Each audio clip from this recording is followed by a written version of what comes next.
Chapter 2, AD 2001. It was sunny, real deep blue skies just above north central Indiana, but tall clouds the color of fresh-laid tarvy were grumbling in the west, headed this away. And that isn't just meant to be foreshadowing of the trials and tribulations that I, Zane Truax, face in this novel.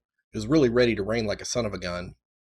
And there I was with a shopping bag and my highly sensitive to moisture metal detector, sitting on the curb like a dumbass outside of a Mitchell's superstore, hoping my ride was going to get there before the storm did. Zane is actually my middle name. My parents were both high school teachers, and they thought it would be great to name me Holden, like Holden Caulfield. I think they hoped that I would take after him, seeing through everyone's facade and whatnot. And for a while, that was okay. I could even see some similarities between me and my literary namesake. We both hated the fakeness of forced social interactions and small talk, and having to pretend to like everyone even though you've just met them and you can tell that they're really not anyone you'd want to spend longer than 5 minutes with. When I got to high school myself and we read The Catcher in the Rye in an honors English class, it was funny for a while, after classmates made the connection between my name and the book, to do my Holden impression and say, "Yeah, I think you're a real goddamn phony if you want to know the truth." The problem is that it was funny for them a lot longer than it was funny for me, and after repeating my spiel about 1,000 times, I started wishing that my parents had given me a different name. Then I got older, and the personal associations between me and Holden Caulfield just started to drift away. It sort of stopped defining my personality at some point. It's great to hold idealistic personal convictions and curse the darkness and all that, but now I have to make money to eat and pay the bills and everything. So I started going by Zane. Sorry, let me back up. Even with this new, more mature-sounding first name, I guess making money has still been a problem ever since I graduated from college. I guess I'm what you'd call an introvert. Not shy, necessarily. I just don't care about running my mouth off forever like most people, and I like to spend time by myself. Don't need anyone to entertain me, and I keep busy with my own things. I have exactly one good friend, Brock, who's actually the one I'm waiting on right now. When I do need to have social interactions with other people, my thoughts come out all jumbled a lot of the time, especially if I'm talking to people that I don't know very well. It's like I'm just spitting out this stream of consciousness that's in my head without filters or organization. And then I look at the confused expression on the other person's face and I wonder what they're thinking about me, how they're judging me, going, "This guy must have something wrong with him, some sort of mental problem." And worrying about that makes things even worse, so I just kind of trail off my thoughts and then shut up and sit around, feeling embarrassed for myself. I have a much easier time expressing myself in writing than I do in person, because I just need that little extra bit of time to compose my thoughts. Asynchronous communication is my thing. In school, being the quiet type isn't usually a problem. The teachers actually like it if you sit there and listen, and I can get lost in my thoughts. In America, in the working world though, the people who get rewarded are the pushy, loudmouth, asshole types. Anyone else gets looked down on as not aggressive enough, not a go-getter, not a team player. So my job experiences haven't been the greatest, and I've floated around to a couple of different low-level graphic design jobs, doing logos or brochures or whatever, until my boss decides I'm not enough of a go-getter and cuts me loose. About 2 years ago, I did make a little money suing an ex-employer of mine, Media Pimps. Not a huge amount, but enough to live on for a little while without having to work. One day my boss pulled me into his office and closed the door and started yelling at me, venting, for not keeping up with current design trends or something, and how some client didn't like the work I submitted, and basically laying the failure of some whole project on me. After a few such incidents with bosses, I learned to start carrying a small tape recorder and documenting these tirades. Then I filed a lawsuit alleging that the original job posting to which I had replied created an employment contract with its unmitigated promises of a super cool and fun environment that will make you love coming to work every morning, and that the chewing out constituted a breach of said contract. I probably didn't have a leg to stand on legally speaking, but Media Pimp's lawyer weighed the possibility of a drawn-out trial and negative publicity against a payout of, say, $30,000 and decided on the latter to make me go away. Now the bullet point in the current Media Pimp's job posting regarding the fun work environment is followed by an asterisk and the mouse print disclaimer, "At the discretion of management." Most people would look at $30K and think, that isn't even enough to live on for 1 year. Well, I'm low maintenance. I don't have a car, partly because cars are just a total waste of money and resources, partly because I could no longer get a loan after I stopped paying some of my bills and wrecked my credit rating. If I'm being completely honest, it's really more because of the second reason than the first, but I definitely do hate cars, and I hate driving. I despise feeling that I have to work just so that I can pay for a car, and I only have the car so I can drive myself to work. Maybe in the 1920s, when driving was a new thing, having a car would have been something to get excited about. But in 2001, a car is just a ball and chain that drags me down. So I sold it. Now I get around by bike, or by bus, or by bumming rides from Brock. I was really hoping he'd show up soon. I'd been sitting on the curb outside this gray concrete big box store for half an hour, watching the storm blow in. It was getting close and I could see flashes of lightning behind the clouds in the distance. Still no thunder, so it was outside the realm of the general lightning strike distance calculation, the one where you count the number of seconds between seeing the strike and hearing the thunder, and then divide by 5. That tells you how many miles away the lightning is. The main thing irritating me was seeing all these old Republican-type people shooting me looks as they came and went from the store to their cars, judging me. They probably thought that since I wasn't at work or school on a Friday morning, I must have been a vagrant or some kind of a troublemaking teen, even though I'm 24 years old and far beyond the teen years. Those kids, they were probably saying, why can't they just act like decent human beings? Well, I was silently judging them right back. Hey, Mrs. Blue Hair, did you see something on a TV commercial that you just couldn't live without? Those commercials get in your head, make you feel like you were falling behind your friends in the consumption game? You wouldn't want to miss out on living the full, happy life that only some piece of plastic garbage can provide.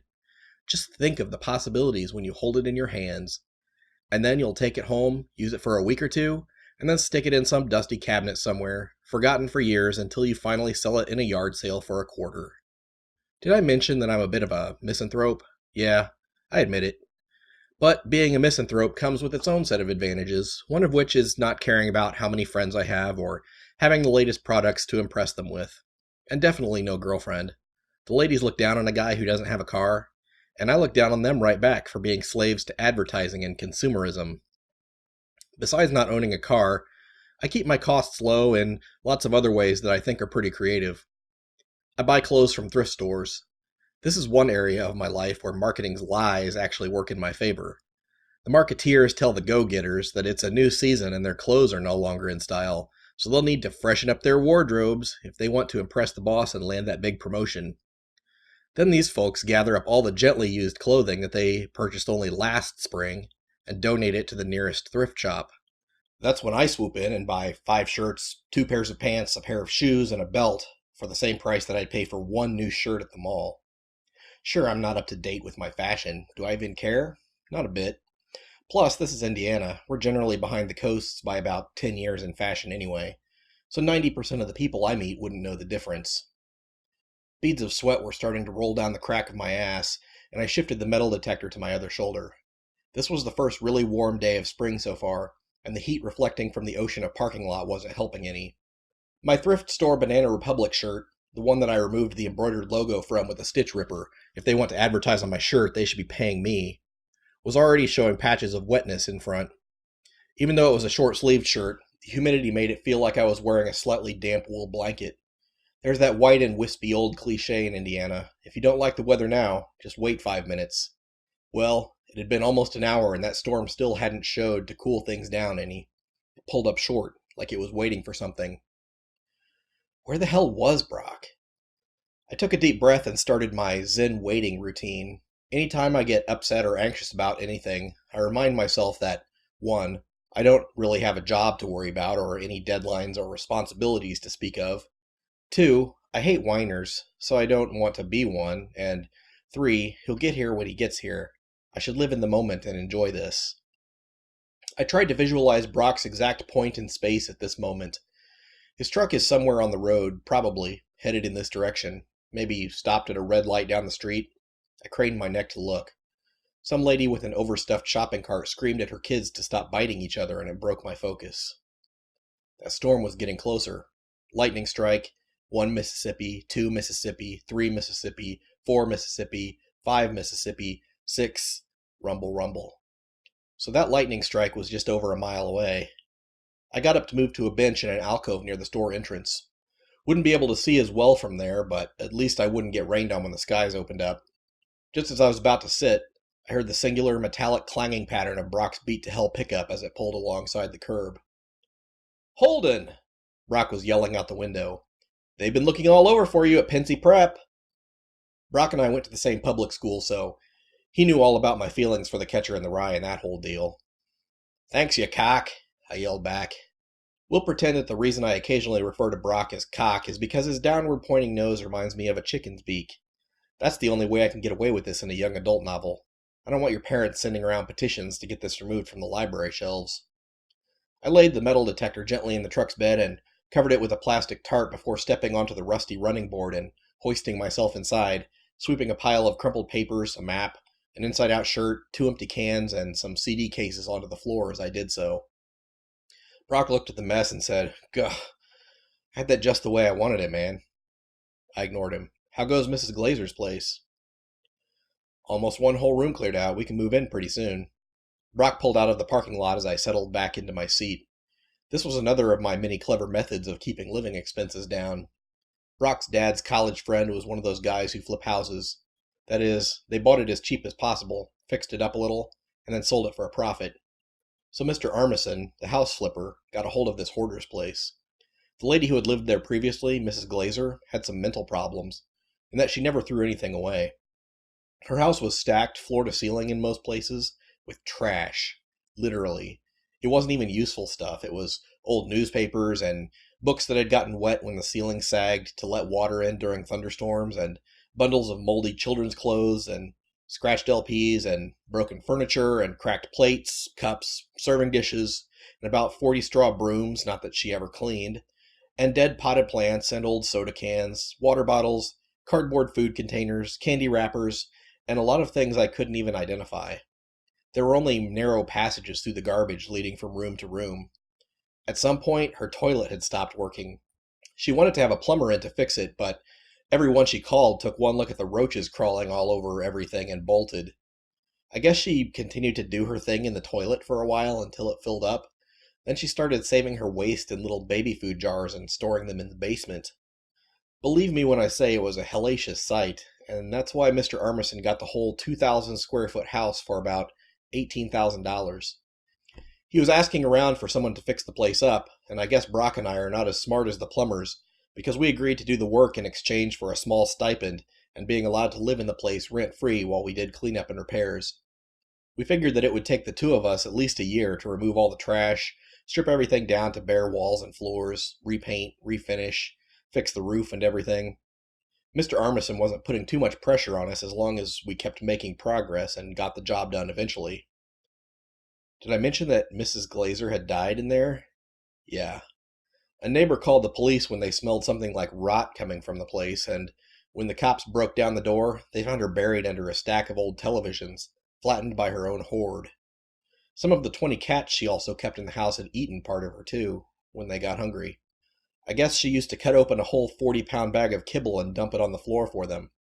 When she passed away and that last pile of food was eaten, she was meat. Living in a place where something like that happened might freak some people out, but I guess I have a bit of a morbid side. I know it's kind of a contradiction, but I'd love to see a ghost, even though I don't have a reason to believe in them myself. Seeing a ghost or hearing a voice or something would be like confirmation that there is some sort of existence after death, but all the evidence that people have shown me just seems like wishful thinking at best and complete delusion at worst. Like orb photos? Dust in the air. EVP recordings? Just your brain's way of finding patterns in random noise. Electromagnetic fluctuations? Electromagnetic fields are always fluctuating, just like the temperature, which explains cold spots. And the people who recount their own personal haunting stories? Well, everyone loves to hear a good ghost story, but that doesn't make them true. I would need to see some sort of paranormal activity myself, and even then I know that there would probably be some rational explanation.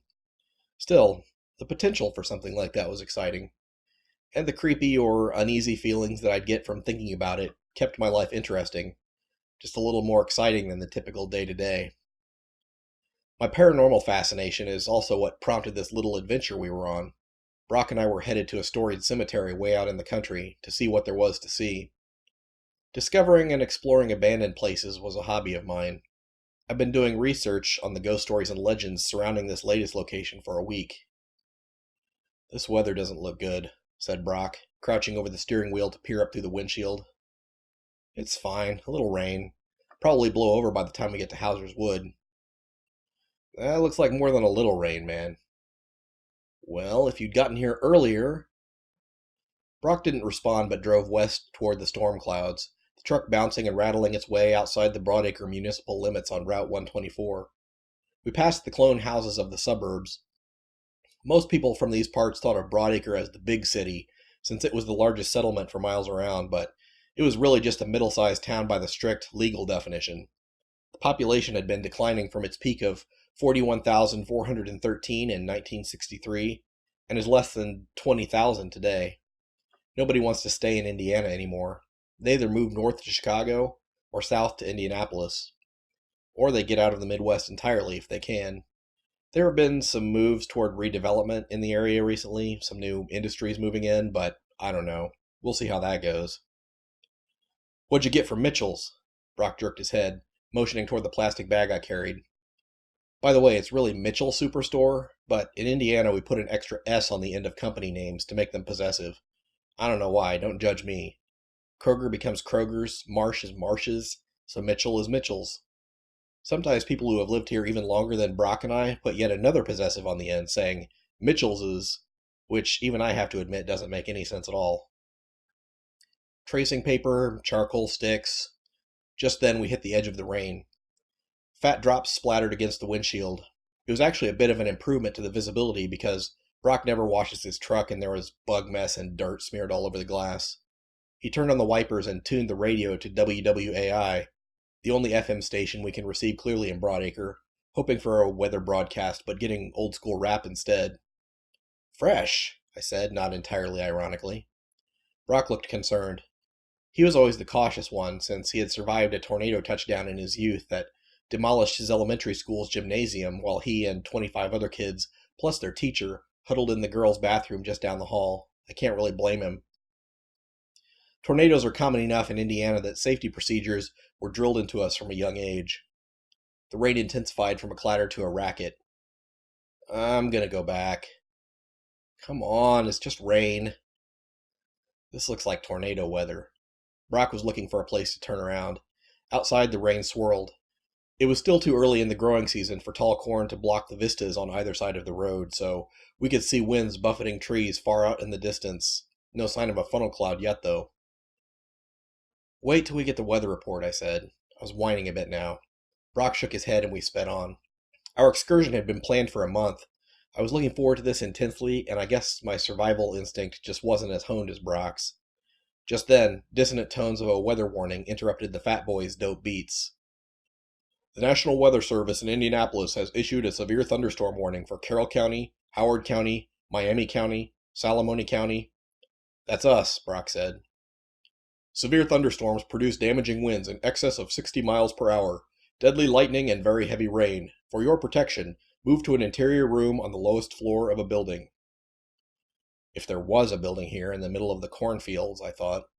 Even with the wiper speed turned up to maximum, the rain was making it difficult to see through the windshield, and visibility was a couple 100 feet at most. Brock was starting to look pretty bad. His face looked damp and his hands were shaking. He's prone to panic attacks and it's not a pretty sight. Plus, he just can't function when he gets like that. See, it's not a tornado warning. I'm never going anywhere with you ever again, Brock said, hitting the steering wheel with his palm on every second or third word. A lightning flash. One Mississippi. Boom! I didn't even have to do the calculation. That one was right above us. The lightning briefly illuminated one of those green informational road signs. Daleville, 1 mile. Perfect. I told Brock, in the calmest voice I could muster, let's get to Daleville, and we can knock on somebody's door, or at least find a bridge or overpass to park under while the storm blows over. Contrary to what you might think, I do have a heart. I looked at him and added, hang in there, bud. Brock snorted, but kept on driving. Then he saw it. An immense black cloud, an inverted cone stretching from the ground all the way up into the heavens, where it merged with the storm, became visible through the murk. Jesus! Brock pushed the brake pedal all the way down to the floor, really leaning into it with his full weight. The truck skidded on wet pavement, but somehow we stayed on the road.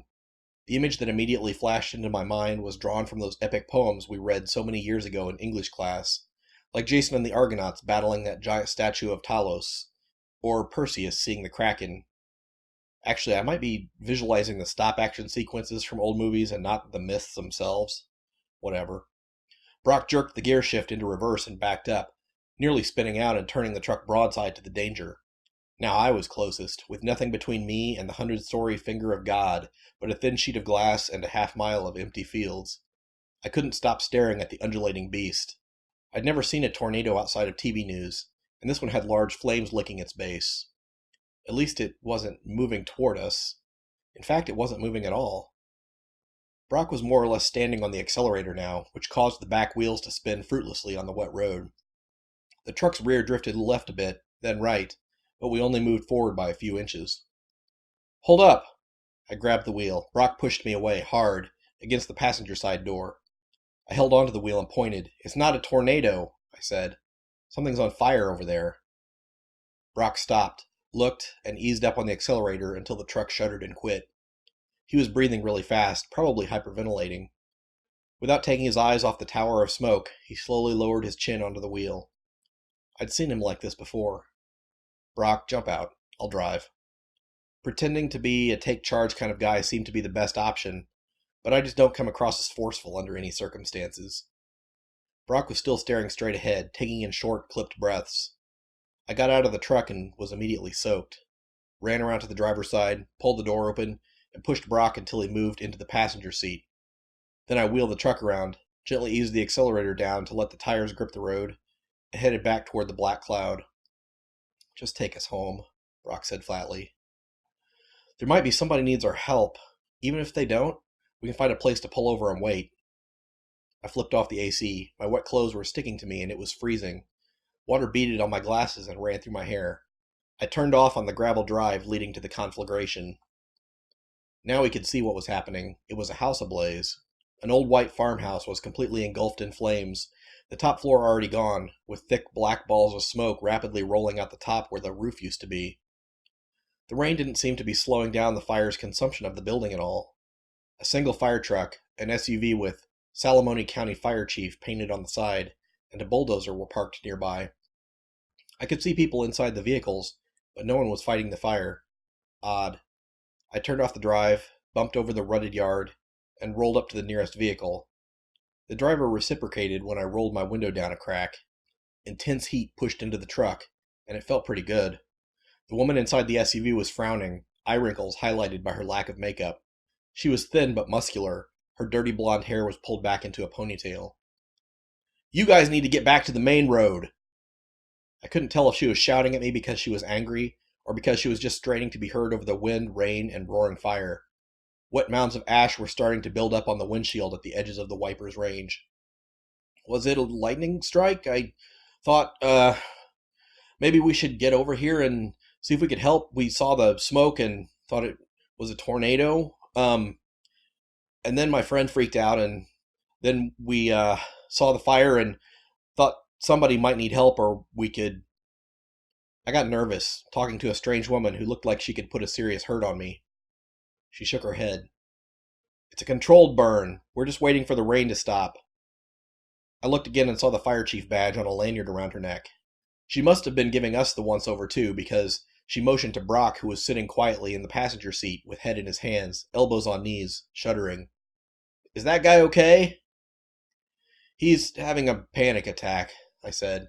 "Is there somewhere we can pull off in Daleville, maybe under a bridge or behind a building or something, or somewhere we could go, like..." "There's a barn about 300 yards back." She pointed to a path behind the house, two muddy ruts leading away through an overgrown field that obviously hadn't been maintained in years and was rapidly returning to its natural state. "It's sturdy. The doors are gone. I'm sure you can get your truck in there." I thanked her with a clumsy salute, which she frowned at, and gently pressed down on the gas, easing toward the path, staying as far away from the inferno as I could. We disappeared into a natural tunnel, with branches cracking and squealing as they clawed down the side of Brock's truck. Just like the fire chief told us, the path ended at a weathered gray barn. It didn't even open onto a clearing with the barn in the middle, like I'd imagined. It had been so long since this place was used for any type of agricultural purpose that the Indiana prairie had reclaimed it like an Aztec temple lost in the rainforest. Saplings and underbrush were growing right up to the barn's foundations, and the path led straight to the open door. Getting the truck inside was simple. I had about 10 feet of clearance on each side. It was probably originally meant to house a large tractor.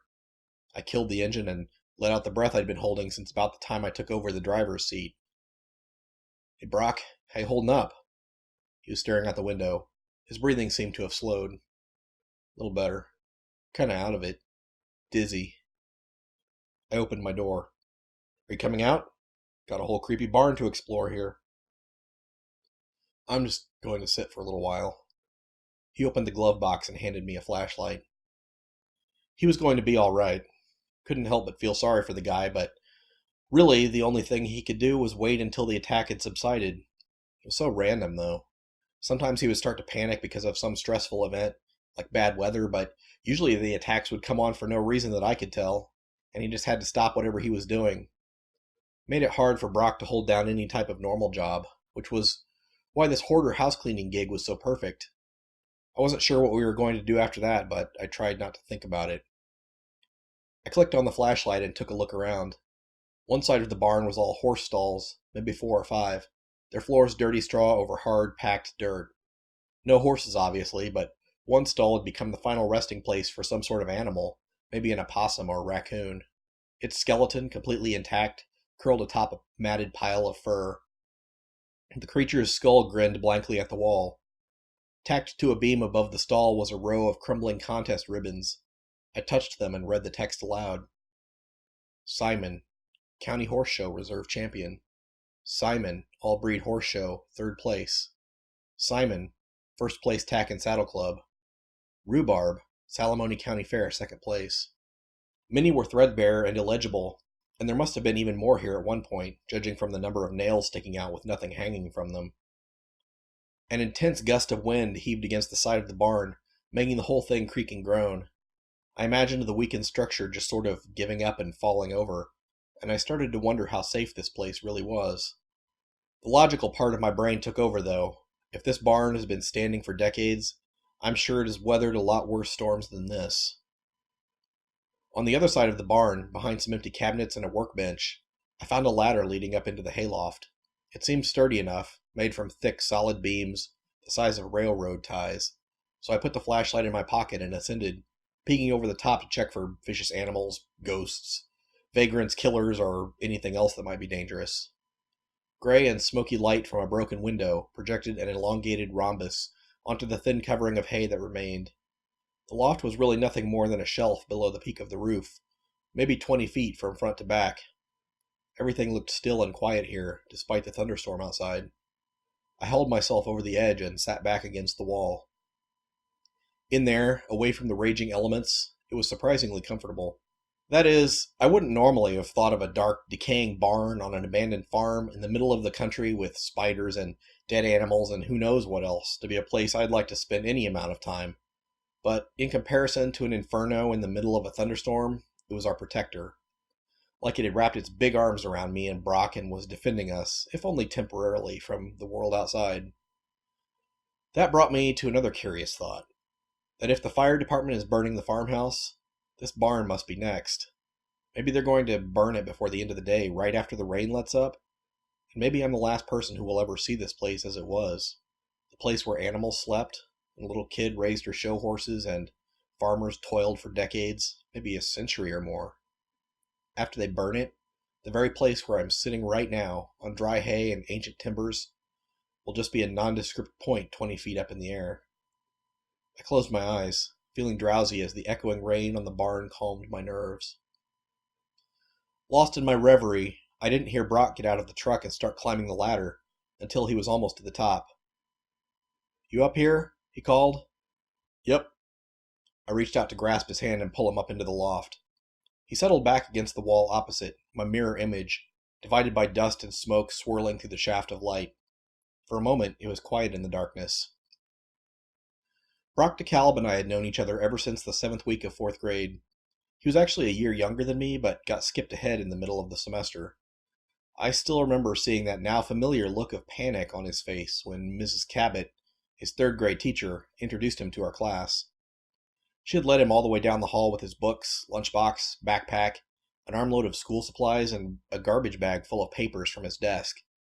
His clothes were rumpled and his dark hair was wild. He looked like a refugee. Mrs. Cabot had been my third grade teacher too, the year prior. She whispered something to Mr. Duvall, the fourth grade teacher, and I'm thinking she suggested that we be seated together. She probably knew us both well enough to understand, even though we didn't at the time, that we'd be good for each other. My first impression was that Brock was a little strange. I could see an orange extension cord trailing from his backpack, even though he didn't seem to have any devices that required electricity. Mr. Duvall made my friend Rick get up and move to a desk at the back of the room, not cool, and Brock sat down next to me in the empty seat. I didn't say anything to him at all until he started following me around at recess. I guess he saw the Reagan Bush 84 pin that I had on my jean jacket and struck up a conversation. I'd vote for Mondale. He'll get rid of all the nukes, Brock said. Then how are we going to fight the Russians? Look, when the Nazis used nukes in World War I, the Earth got a little shaky. Then the US used nukes in World War II and the Earth got all these cracks in it. If somebody uses nukes in World War III, the whole world is just going to blast apart into space and we'll all be dead. I mean, sure, we didn't have any idea what we were even talking about, but it made me feel grown up to be discussing the big issues of the day, rather than playing dodgeball with the other kids that I generally hated. Though my classmates usually left me alone, they were soon tormenting Brock daily for his looks, for dressing badly, for being younger, for his usual interests, or sometimes for no discernible reason at all. I can't honestly say that I was his protector.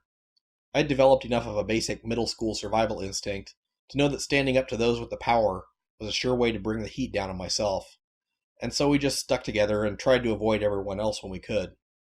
Over the years, we collected a small circle of outcasts.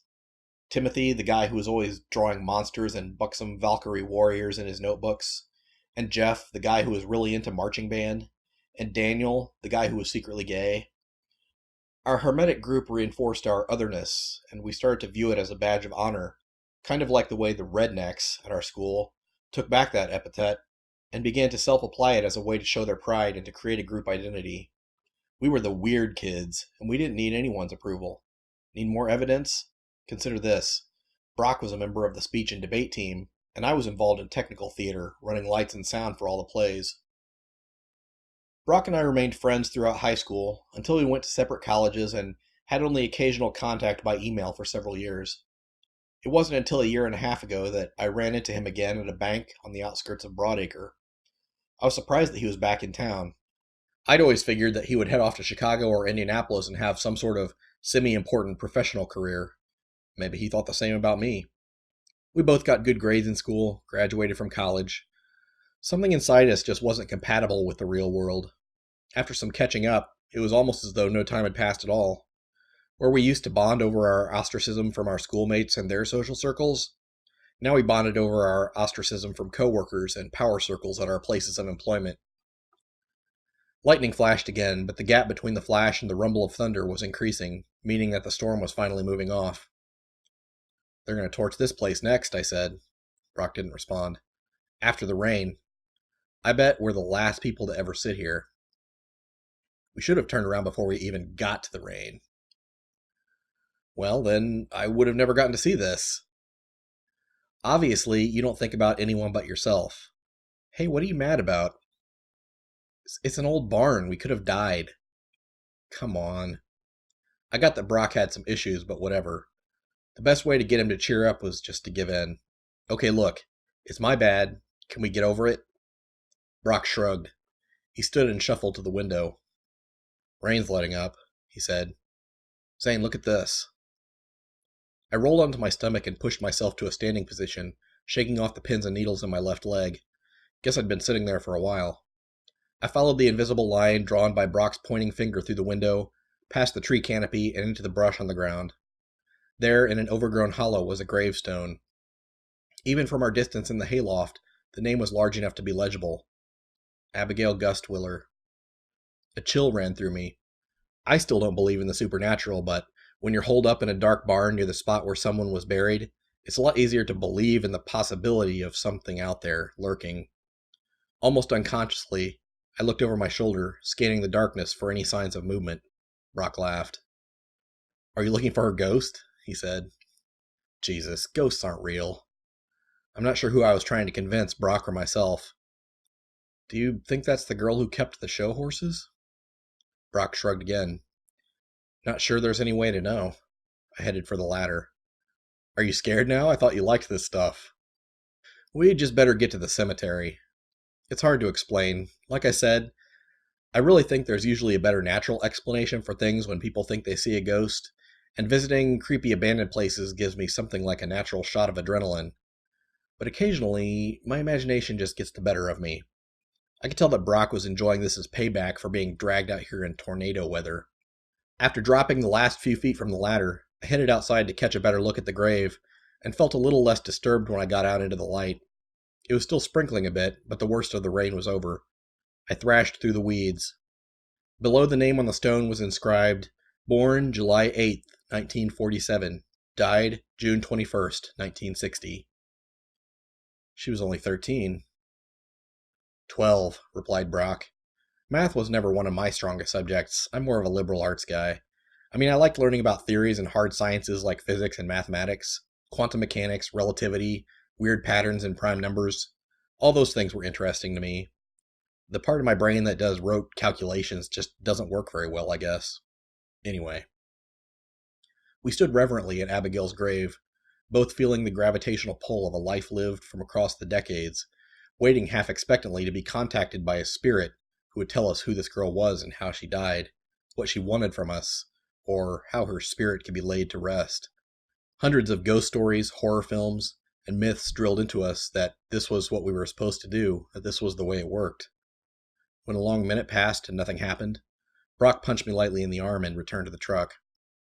It felt a little like a defeat, just one more piece of evidence against the paranormal, supporting only the idea that nothing happens after death but slow decomposition in a hole in the ground.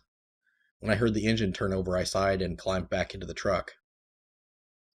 Brock backed out of the barn and bumped down the narrow path into the clearing by the farmhouse, which was only smoking now, the fire having reduced the whole thing to ash and blackened timbers.